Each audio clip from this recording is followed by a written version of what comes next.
Hey guys, this is Alea Jen and welcome back to my YouTube channel. So for today's video, ang hirap ng may sakit dito sa Hong Kong. So, as in sobrang lala ng sakit ko guys. 'Di ba umuwi ako ng Pinas, yung mama ko may pigsa doon. So ngayon, okay naman yung una yung buhay ko. Kaso yung towel na gamit ko and yung towel ng mama ko is iba. Pero nung time na yun, nawawala yung towel ko. Hindi ko alam kung saan. Baka niligpit nila. So, wala akong choice. Nung naligo ako, gamit ko yung towel ng mama ko. May pigsa siya. So, ngayon, nung bumalik ako dito sa Hong Kong, meron akong parang pimples. Tapos, biglang naging pigsa siya. Hindi siya ordinaryong pigsa kasi lumalaki siya ng lumalaki. Ito yung mata niya. Tapos, ang laki na niya. Yung hita ko, na ano niya na yan, nasakop niya na, as in. Nakapanty naman ako eh. Makikita nyo ba? So, ayan siya oh. Ayan. Tapos biglang ganyan pa lang siya nung una. Isa lang yung mata, pero marami. Ngayon, ang dami niya ng mata. Pumutok siya nung nakaraang araw. Tapos hanggang ngayon, nandyan pa din. So, pumutok siya last Friday. Thursday pala, tas Friday, tas Saturday ngayon, andyan pa din, tas ang lala na niya, ang laki-laki, as in, marami siyang mata na maraming nana. Siguro yung mata niya, 5 piraso. Ang hirap ng may trabaho, guys, tapos may ganito kang sakit, tas yung trabaho mo, ganun pa din, pareho pa din.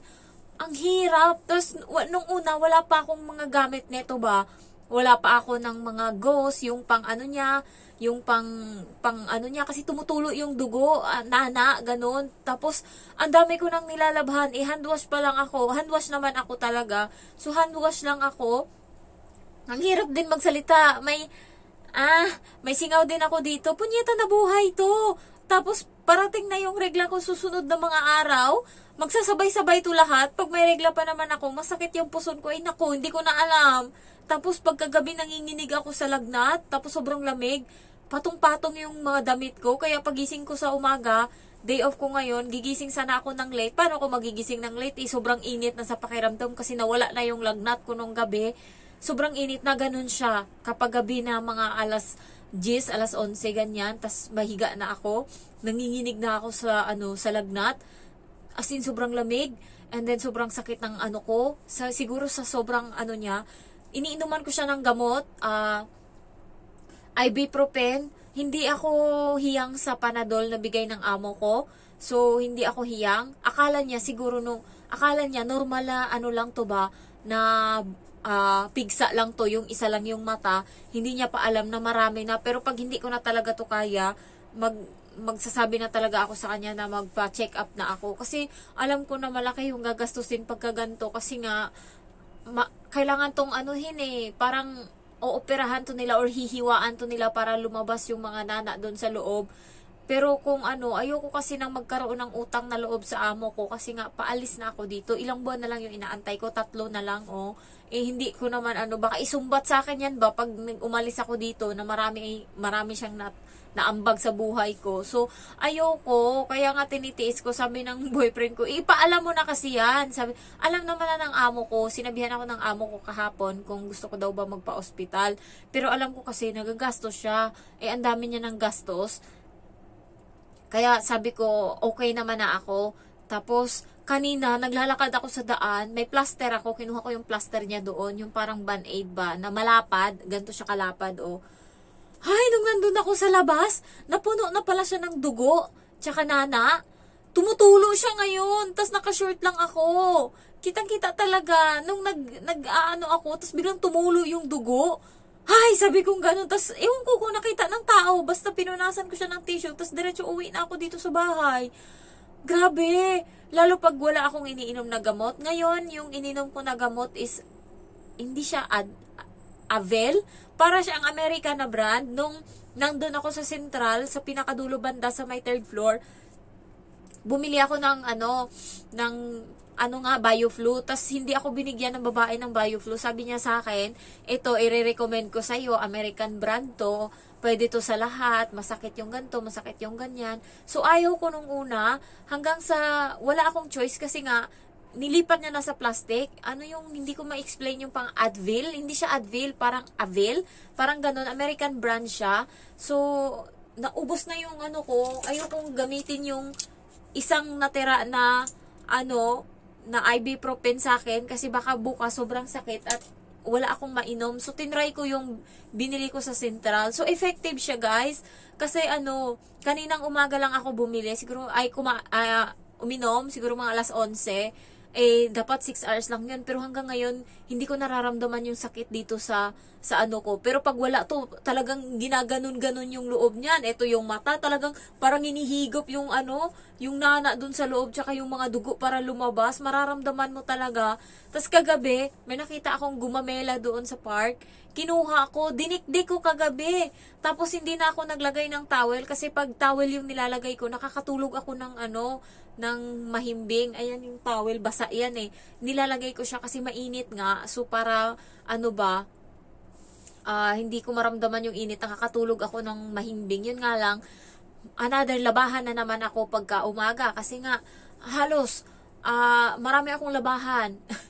Visit. Tapos ang hirap pa naman kasi dito siya sa sa may baba ng puwet ko, sa may hita talaga. Yung parang, pag nag-short ka, makikita talaga to siya. Nakakainis.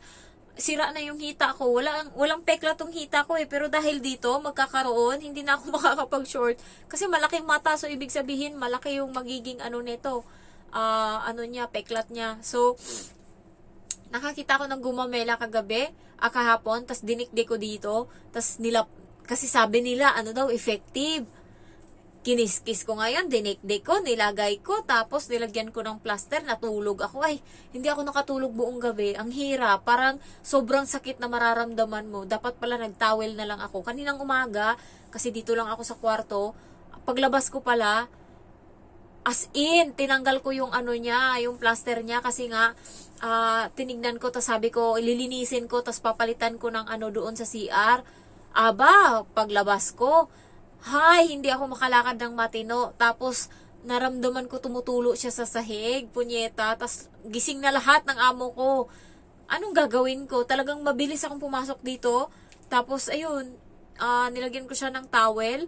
Okay naman, awa ng Diyos. Nakaraos ako buong araw. Ininuman ko din ng gamot. Tapos ngayon, okay siya. Sana magtuloy-tuloy. Basta wala lang akong maramdaman na sakit.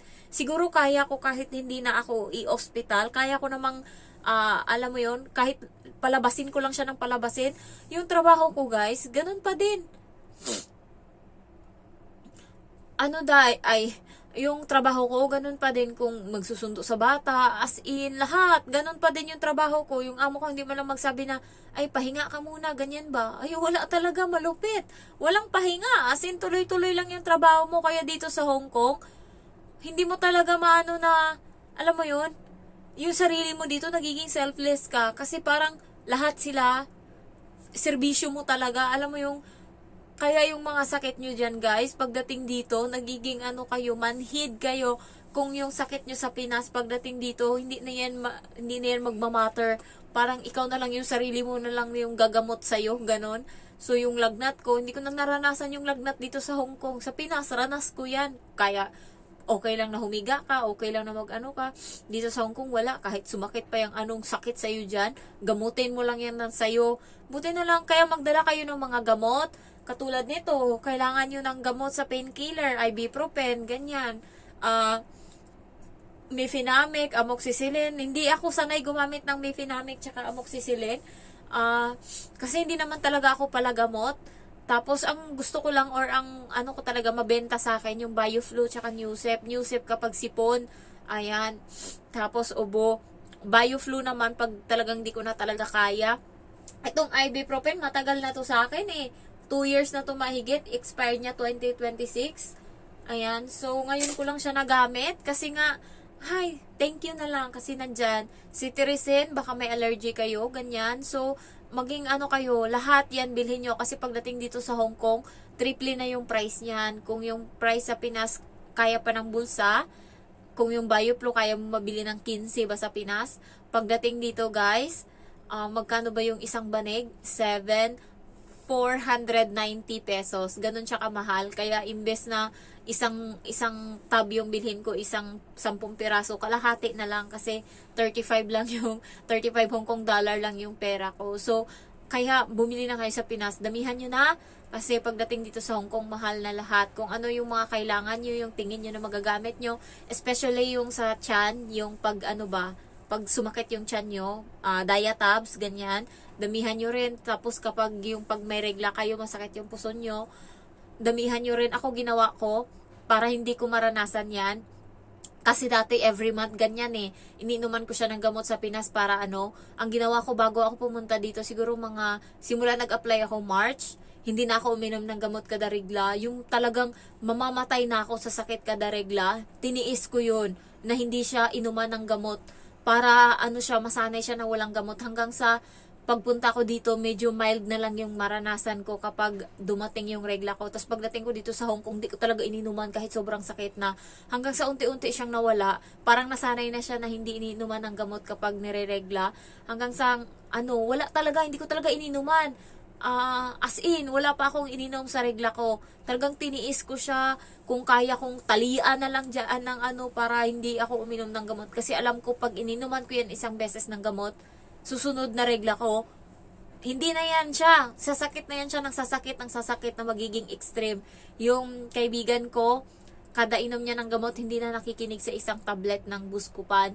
Kailangan 2, tas every 3 hours, sakit na naman pag hindi niya mainuman. Pag nawala na yung niya, yung effect niya, sasakit na naman, so iinom na naman siya uli. So, kaya wag niyong sanayin yung sarili niyo na iniinuman ng gamot yung ganyan. Kasi nga, sanayin niyo na na hindi, babalik siya sa normal. Promise. So, ayun lang, na-share ko lang. Sobrang sakit niya ngayon, guys, pero naglaba ako. I'm thankful ako sa gamot na binili ko doon sa Central. May pakinabang pala, kala ko wala siyang pakinabang. At least, kung dati 3 times a day ako uminom ng painkiller para hindi to na kasi siya, nag-pop na siya eh. Alam mo yung pumutok na siya. So, marami siyang mata, maraming nana. As in, mabilis niyang mapuno yung nilalagay ko. And buti na lang day off ko ngayon, nakabili ako ng mga kakailanganin ko. Ayan, so bumili ako ng cream. Alam ko hindi siya effective. Effective siya kapag yung yung pigsa lang na normal. Pero yung pigsa ko, nag-upgrade na, may na siya, may infection na siya, tas ilan yung mata niya. So, kailangan na to dapat ng doktor. Talagang para hiwain nila, para lumabas yung yung mga nana sa loob. Kasi lumaki siya, guys. As in, halimbawa, ito yung hita ko, magkabilaan yan. Isang buong dito ay puno yan ng malaki. Nasakop na yan niya. So, ang masama, hindi ko siya nakikita. Kasi likod siya, sa may singit ko siya banda. So, hindi ko makikita. Kung dito lang siya sa harap, kaya ko siyang gamutin. Pero likod, kaya medyo mahirap ko siyang gamutin kasi hindi ko nakikita. Kailangan ko pa ng cellphone. Picturean ko pa siya para masikaso. So, bumili ako sa Watson, neto, pang tapal, and then tape niya, and then cream. Ayan, tas itong wipes, kasi nga madugo siya talaga, as in. Tinanong ko yung mama ko, sabi niya matagal-tagal daw to, and sinearch ko rin, matagal daw to bago mawala yung, siguro magbilang pa ako ng 2 days. Ayan, okay na yun sa akin. Sabi ng boyfriend ko, i-doktor ko na tao. Sabi ko, ayoko kasi magkaroon ng utang na loob talaga sa amo ko kasi lalayas na ako dito. Hanggat maaari, kung kaya ko pa naman, tsaka hindi naman masakit, okay lang yun, kaya ko pa. Kailangan ko lang magsuot ng mga damit na pantalon na mga maluwag sa akin para hindi pansin na merong tapal yung hita ko. Ayan, so, lalagnatin na naman ako nito mamaya. Ilang gabi ko na tong ganto na talagang maiiyak na ako sa sakit. Masarap sa pakiramdam pag nalagyan mo siya ng mainit na tubig or ng basta malagyan siya ng tubig. Ayan, so thank you for watching, guys, and I love you all. Bye-bye. Sana hindi kayo magkasakit, okay? Inom kayo or take kayo ng vitamins, tsaka kain kayo ng mga vitamin C, ganyan, gulay, prutas. As in, lahat kainin nyo. Wag puro sardinas, wag puro noodles, okay? I love you all. Bye-bye.